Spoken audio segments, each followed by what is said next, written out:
अपने स्थान पर विराजमान रहेंगे, किसी को उत्तर नहीं है, सभी बैठ जाएं, क्योंकि गुरुदेव के आशीर्वाद वचन के बाद अभी गुरुदेव नहीं जा रहे हैं।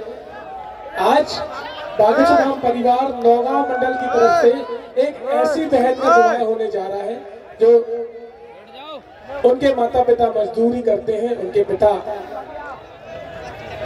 किसी कारणवश बीमार हो चुके हैं, उनकी माँ मजदूरी करती है और 6 बहनों में से दूसरे नंबर की बहन है जिनका विवाह बागेश्वर धाम नौगांव मंडल कर रहा है और पूरी व्यवस्था बागेश्वर धाम नौगांव मंडल द्वारा की जा रही है। तालियों से हम अपनी बहन का भी स्वागत करते हैं और बागेश्वर धाम नौगांव मंडल का भी स्वागत करते हैं, बधाई देते हैं कि आपके द्वारा आज सनातन हिंदू पदयात्रा के मध्य में ही एक ऐसी बहन का विवाह हो रहा है।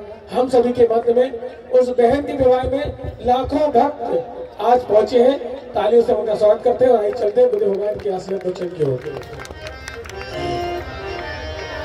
श्री राम जय राम जय जय राम, श्री राम जय राम जय जय राम, श्री राम जय राम।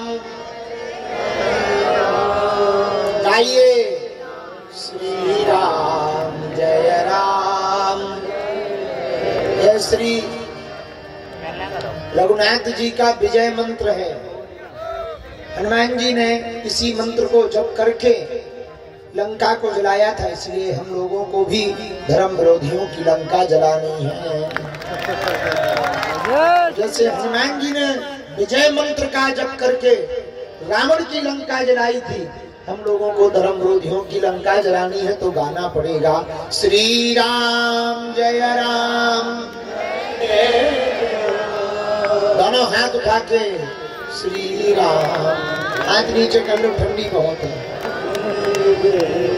अच्छा, दोनों हाथ क्यों उठाते हैं? जब कोई पानी में डूबता है वो दोनों हाथ ऊपर कर लेता है, हमें बचाओ, हम डूब रहे हैं, बचाओ। वैसे ही संसार सागर में जब जीव डूबता है तो भगवान के लिए दोनों हाथ उठा देता है कि हमारी बाहें पकड़ लो। इसलिए गाओ श्री राम जय राम जय जय राम, श्री राम जय राम। इसके बाद मताई सिखा सिखा के भेजते हैं। जब भी कोई माइक लेके आए तो तुरंत बगल में बेटा पहुंच जाना ताकि फेमस हो जाओगे। इसके माता पिता बहुत होशियार हैं, रहे होंगे नौगांव के। श्री राम जय राम। आज तीसरे दिन की रात्रि में आप सबने अति कठिन तपस्या करके तीसरे दिवस की पदयात्रा को पूर्ण किया। आप सबका कठोर तप और पदयात्रा के लिए आपका संकल्प हम भगवान श्री वीर बजरंगबली के चरणों में, बागेश्वर हनुमान जी के चरणों में मंगल में प्रार्थना करते हैं। आपका तप और आपकी तपस्या का संकल्प भंग ना हो गए, ओरछा जाकर के पूर्ण हो जाए। हजारों लोग सन्मुख बैठे हैं, हमें सब समझ में आए, आप भी समझ आ गए। ये मंडल बैठा नागपुर, ये समझ आ गया, संत महात्मा समझ आ गए, बगल वाले समझ में आ गए, वहां से आए होंगे, ये सब समझ में आ गए। ये ठीक है, रोड वाले भी समझ में आ गए, वे हमें पुल पे चढ़े वाले समझ में नहीं आए।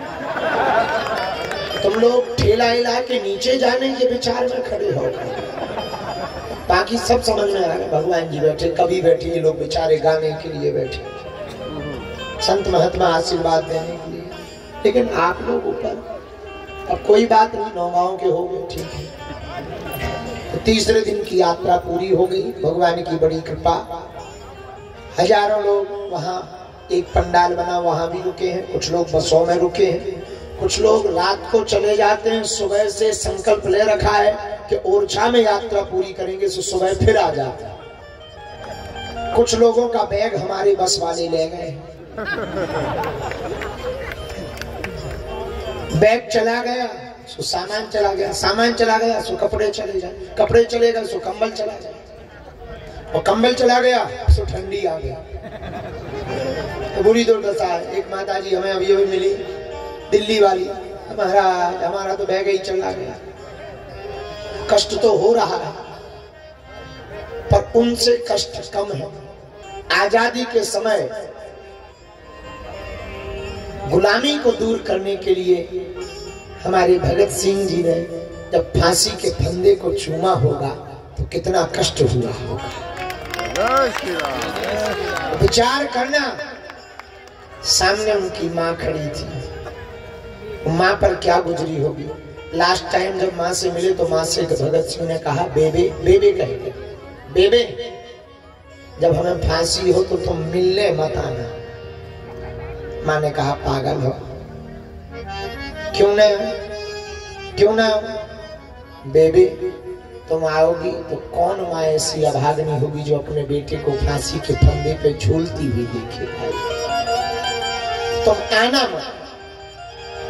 हाँ, हमसे मिलने की इतनी ही जिद है और हमारी याद आए बेबे, जिसके अंदर राष्ट्र भक्ति जगी हुई दिखे उसी के अंदर अपने बेटा को देख लेना।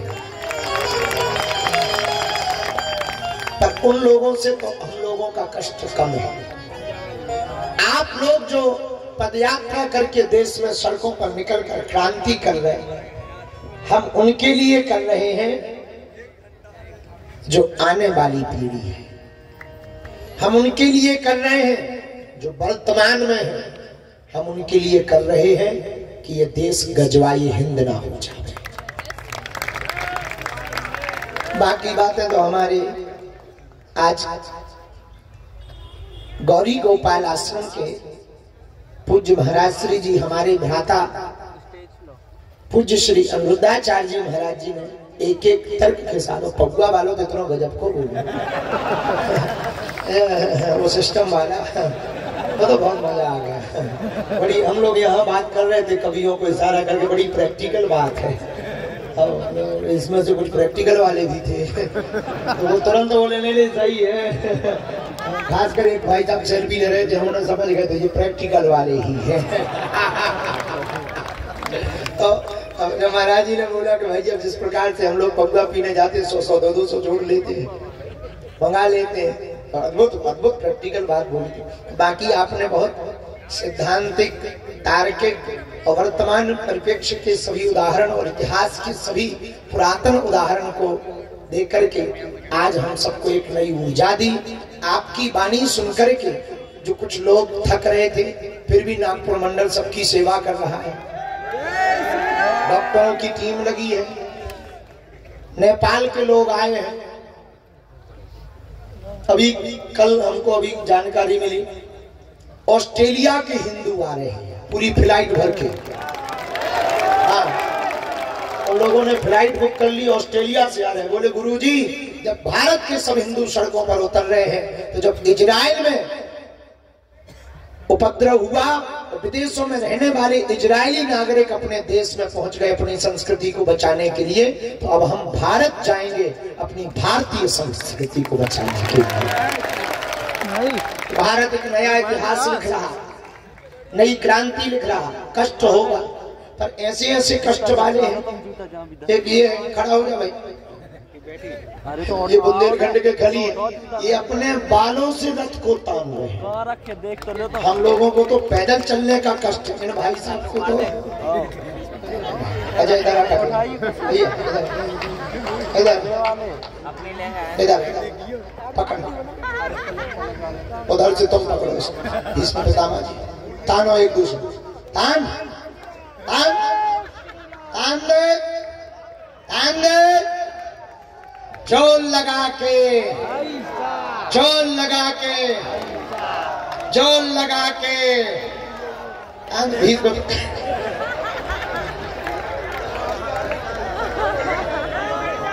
जोरदार ताली बजा दो हमारे खली के लिए। ये बुंदेलखंड के खली है, इनका नाम बद्री दादा। अच्छा, हम लोग तो चले में कष्ट पा रहे हैं, ये अपने बालों से रथ तान रहे हैं, बालों से। विचार करो ऐसे मोटे फैल हो गए। हमें तो पता ही था कि इनके बाल बहुत मजे। एक दिन हम वहां बैठे थे आश्रम में, अंग्रेज आ गए। कहाँ के थे? कोई देश के 3 अंग्रेज आ गए, तो वो बड़ी अंग्रेजी झाड़ रहे थे। जी आए हमसे मिलने, तो हम भी बड़े मजाक किया, आदमी बुंदेलखंडी, हमने कहा hello how are you man, you try one time, बाकी आई नहीं अंग्रेजी। हमने ट्रांसलेटर से कहा कि इसको कहो कि इनके बाल खींचे। 3 अंग्रेज जिम वाले सारे लाल ऐसे पड़ गए जैसे किसी ने चमड़ी उधार दी, लेकिन ये झोंके तो उस दिन हमने इनके बालों का, तो अपना बुंदेलखंड अद्भुत है। ऐसे ऐसे लोग हैं, बहुत सी बूढ़ी माताएं कष्ट पा रही, पैरों में फपोड़े पड़ गए, उनके वो छाले पड़ गए, वे फूट गए। एक माता, अभी हम बैठे थे अंदर, डॉक्टर हमें बता रहे थे, हमारी ड्रेसिंग करते हुए एक डॉक्टर है रंजन जी, शायद यहाँ होंगे, तो वो हमें बता रहे थे, बोले गुरुजी एक माता जी के पैर में भयंकर फोड़े पड़ गए। हमने कहा कि एम्बुलेंस में बैठ जाओ, यात्रा आगे तक चलेगी। तो पता है वो क्या बोली, नहीं हम बैठेंगे नहीं, अगर हम एम्बुलेंस में बैठ के जाएंगे तो हमारा संकल्प टूट जाएगा। ऐसी ऐसी माताएं, छोटे छोटे बच्चे, आप लोगों के इस कष्ट को देखकर हम क्या कह दें। हनुमान जी से यही प्रार्थना है, हे बालाजी महाराज, जितने भी लोग इस पद यात्रा में चल रहे हैं, ठंड भी है, आप सबकी रक्षा हमारे सन्यासी बाबा कर दें, आप सब पर कृपा कर दें, अलाय बलाय भग जाए। आज की रात हम सब नौगांव में रुके हैं, नौगांव के पूरे बागेश्वर मंडल को भी ताली बजाकर हम धन्यवाद देते हैं। अच्छी व्यवस्था है, आप लोगों को लेटने की यही है, जगह जगह अलाव आग भी जली हुई है। माताओं को नहाने की व्यवस्था कैंपस के अंदर है, बाहर नहीं जाना है, कैंपस के अंदर माताओं को नहाने की व्यवस्था है। बाहर अपन लोग तो कहीं भी नहा सकते हैं। बच्चा ना बेटा हमारे घर है, और कुछ क्या अपना नंबर दे दे, ये हम अपनी बाथरूम में बुला ले भी ठट जी के चेला भी गजबड़ी है ऊंचे प्रकार के। रंगेले जी, पहले ब्राह्मण पढ़ता था और शिष्य को निस्वार्थ भाव से पढ़ाता था। सुनो, गुरु द्रोणाचार्य का नाम तो सुना होगा। ये बताओ, गुरु द्रोणाचार्य के बेटे का नाम क्या था? अश्वत्थामा। खुद का बेटा था ना, लेकिन अर्जुन, अब बताना समझना, अर्जुन ज्यादा बड़े धनुर्धर थे कि अश्वत्थामा बड़ा धनुर्धर था?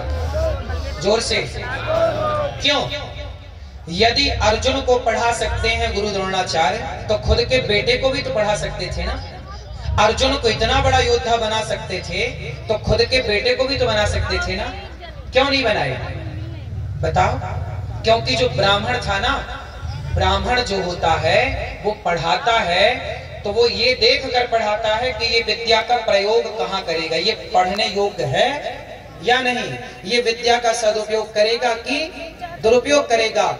उनको समझ आ गया कि मेरा बेटा मेरी विद्या का मिसयूज कर सकता है, इसलिए कुछ विद्याएं उन्होंने अपने पुत्र को ना दे करके अर्जुन को योग्य मान करके अर्जुन को पढ़ाया। ये पहले का ब्राह्मण था।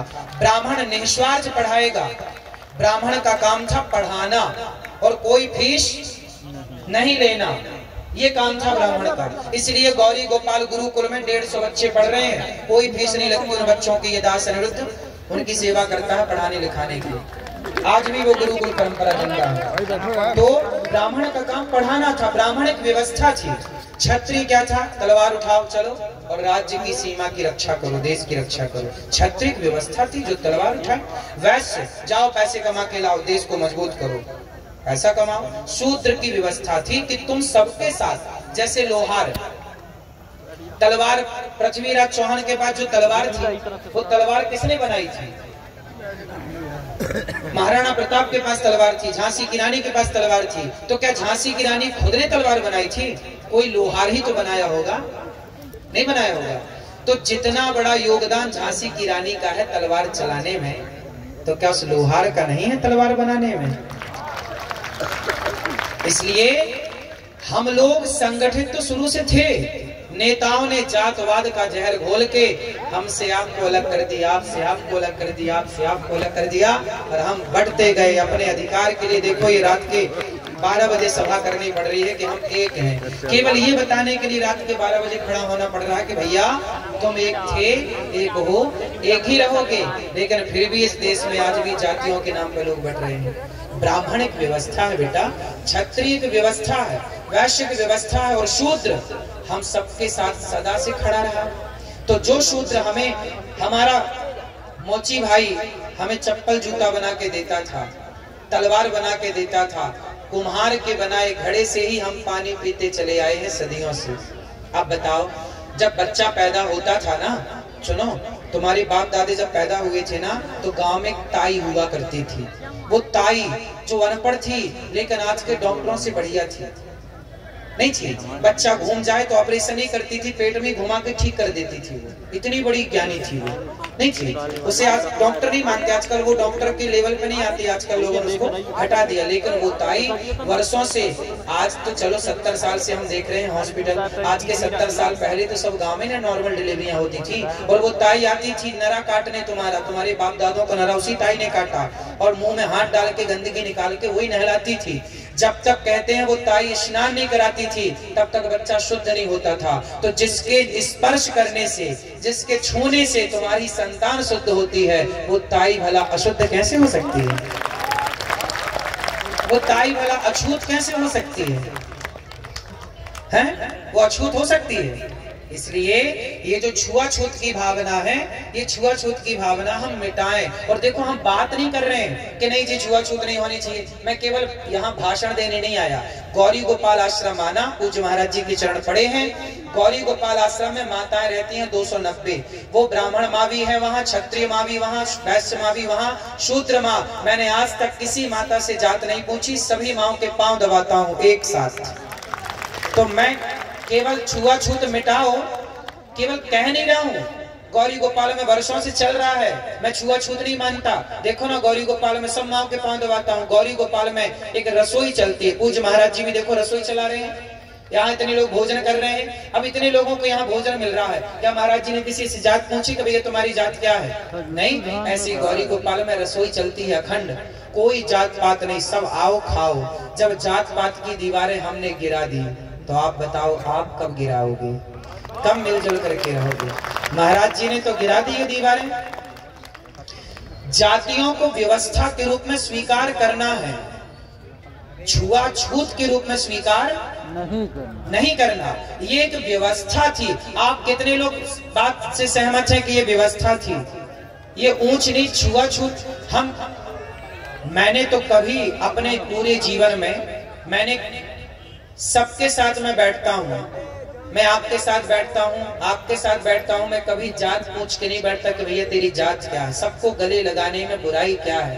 राह में आए जो दीन दुखी सबको गले से लगाते और प्रेम की गंगा बहाते रहो। तो भैया ये बताओ, आज से 23 घंटे आप काम करो परिवार के लिए, पैसे कमाओ बिंदास, खूब पैसा कमाना चाहिए। पैसा कमाओगे ना तो ताकत होगी। पैसा है ना तो आपसे लोग राम राम करते हैं, पैसा नहीं है तो लोग राम राम भी। इसलिए आपके पास पैसा होना चाहिए मेरे दोस्तों, खूब पैसा कमाना। लेकिन एक छोटी सी बात याद रखना, 23 घंटे काम करना, पत्नी को समय देना, पति को समय देना, बच्चों को समय देना, माँ को, पिता को, समाज को, दोस्तों को समय देना 23 घंटे। खूब व्यापार को समय दो, बिजनेस को समय दो, काम को समय दो। 23 घंटे खूब काम करो, परिवार व्यापार संभालो, पर 1 घंटा निकालो कि उस 1 घंटे में जाकर के उन गांव के, उन जंगलों के दलितों के पास, वंचितों के पास, शोषितों के पास जाकर बैठोगे और धर्म की बात करोगे, ताकि वो धर्मांतरण ना कर लें।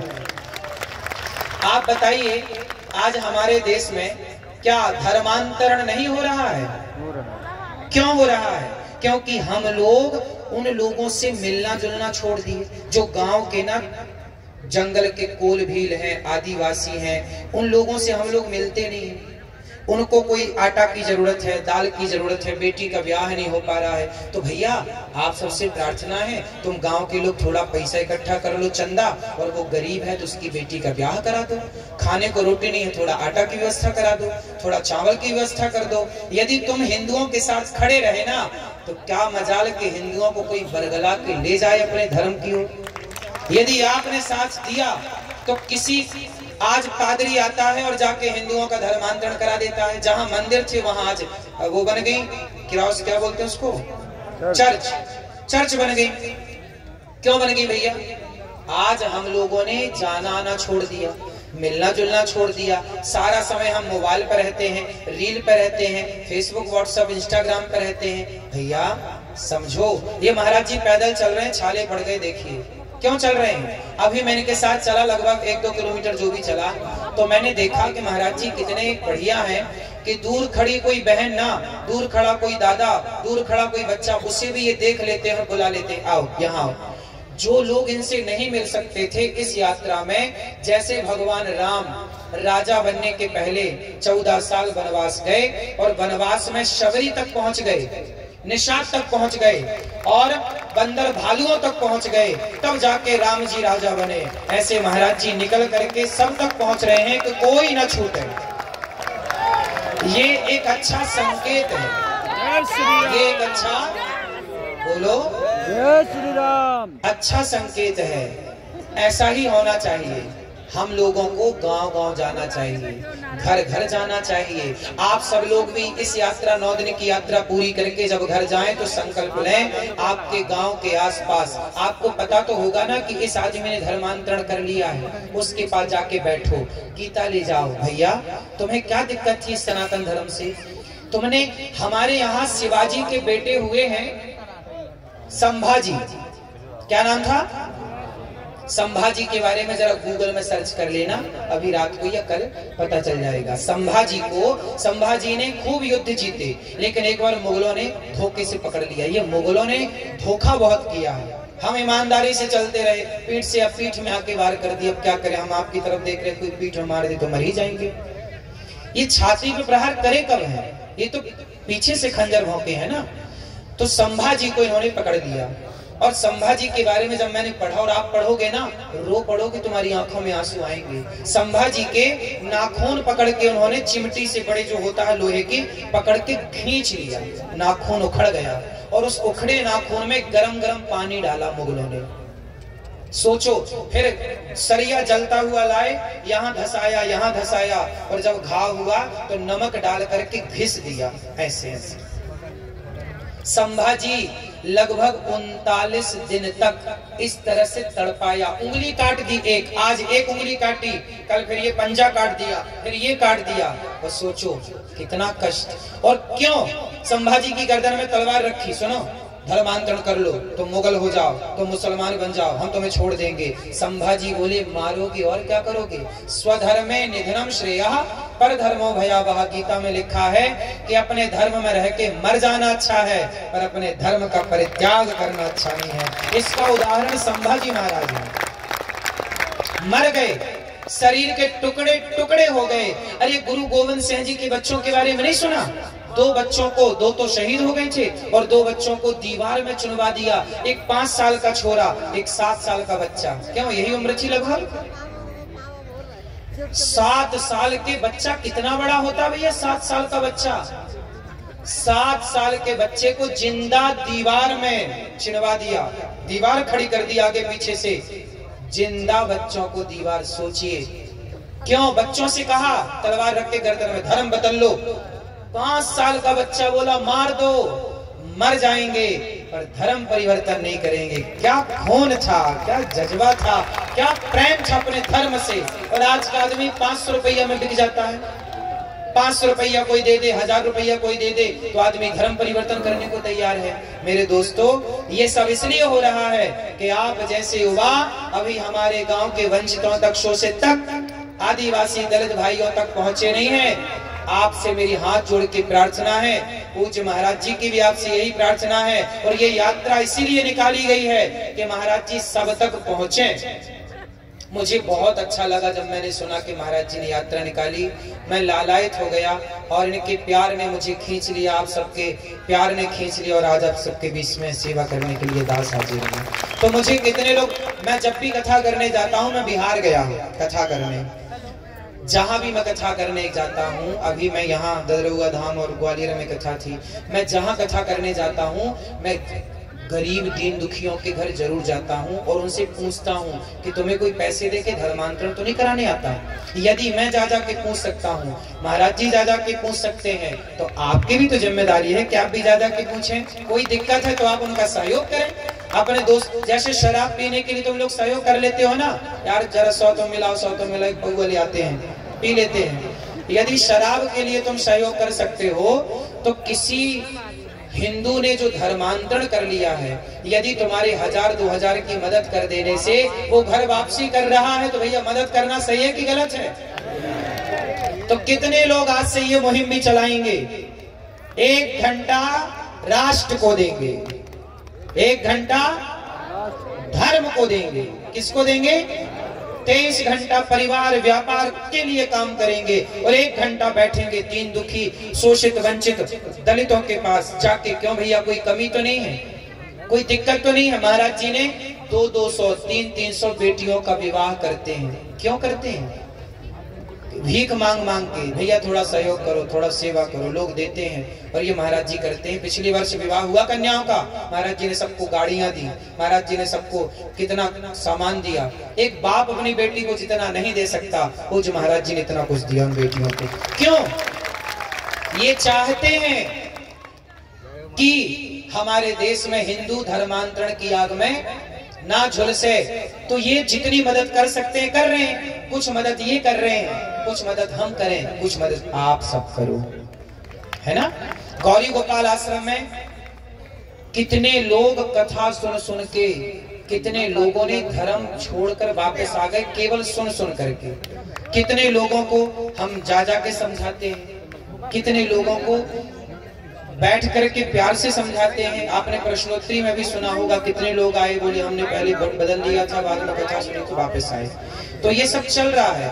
हम लोग अपने स्तर से तो जो बन रहा है कर रहे हैं, आप लोग भी करिए। हम सब जब खड़े होंगे, कहते हैं ना ये 5 उंगलियां ऐसे करो, सब लोग ऐसे, सारी उंगलियां अलग है ना, ये उंगलियां अलग हैं तो कमजोर हैं, कमजोर हैं। एक उंगली पकड़ के कोई भी तोड़ सकता है, लेकिन जब ये 5 उंगलियां इस तरह बनती हैं और किसी को पड़ जाए ठूसा तो दांत बाहर आ जाते हैं, हाँ या ना?